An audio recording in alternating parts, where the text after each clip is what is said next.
If you want to be a good father, you need to lead. If you want to be a good husband, you need to lead. If you want to grow a business, you need to lead. Leadership is leverage. Leadership is the missing element most people have right now.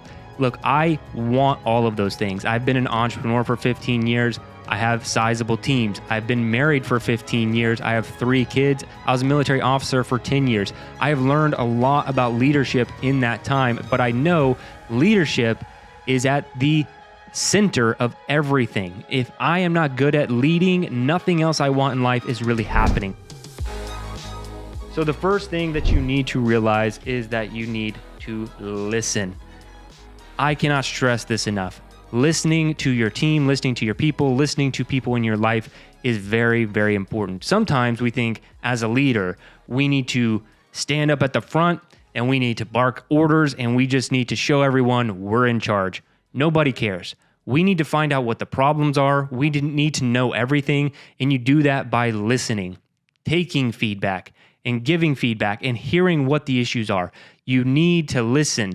If you're sitting in a team meeting and you're doing all the talking, you are doing it wrong. You need to get feedback. Sometimes it's okay to just open a conversation and then shut up, even if there's awkward silence. Again, your job as a leader is not to make sure that there's no gaps in the conversation. Your job as a leader is to listen. Listen first more than you speak. Next, have the plan.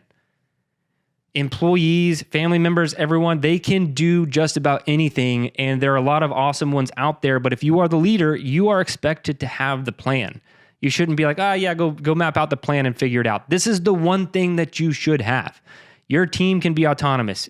They can do things on their own, but ultimately it's on you to have the plan.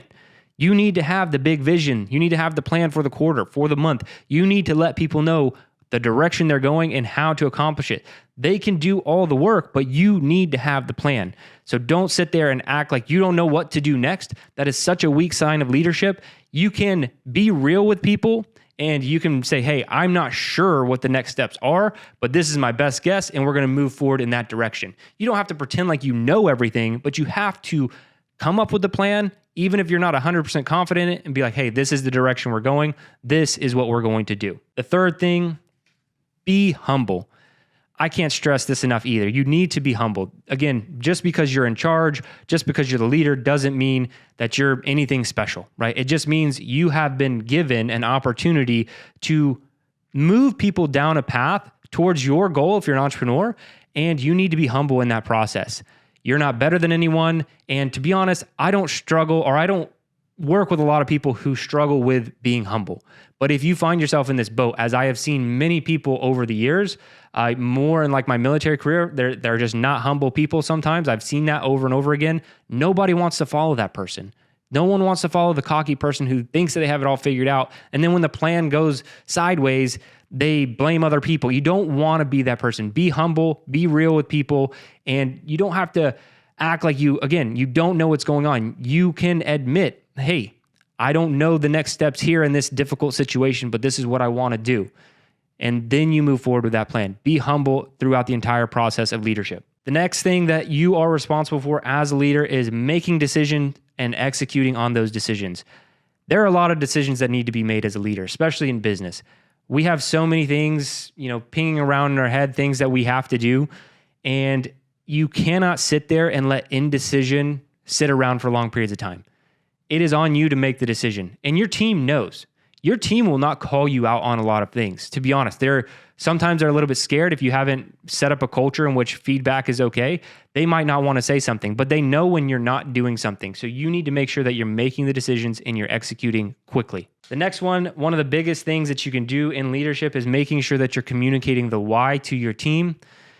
If people don't know why they're doing something, they will not get bought in and they will not agree with the plan. They might do it, but they'll do it half-heartedly and it won't be good.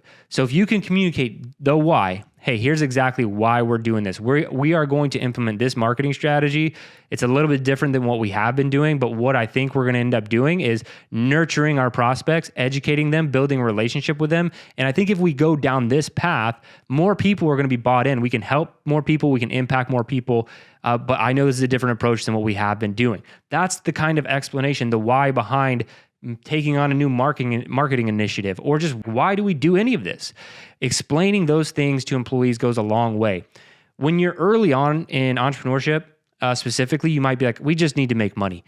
You can't just say that to an employee without some sort of bigger mission or vision. Yes, we need to make money. Yes, you can communicate that. But ultimately, what are we doing in the process of making money?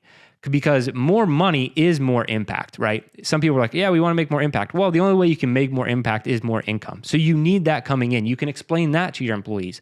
Like, hey, we want to help people. I want to help as many people as possible in this business. But in order to do that, we need capital. I need more funds to scale the team to be able to help more people. So we got to go make more money. So even if it's all about making money, you still need to explain why you need more money. And it's not just, oh, we need more money because I want to get a new car, right? That's poor leadership. You need to explain the why. Now, lastly, don't ever forget that in leadership, you are building relationships. Building relationships is often overlooked, because to have a really strong, solid team, there has to be a relationship. And a relationship, in my opinion, consists of three things: trust, care, and respect.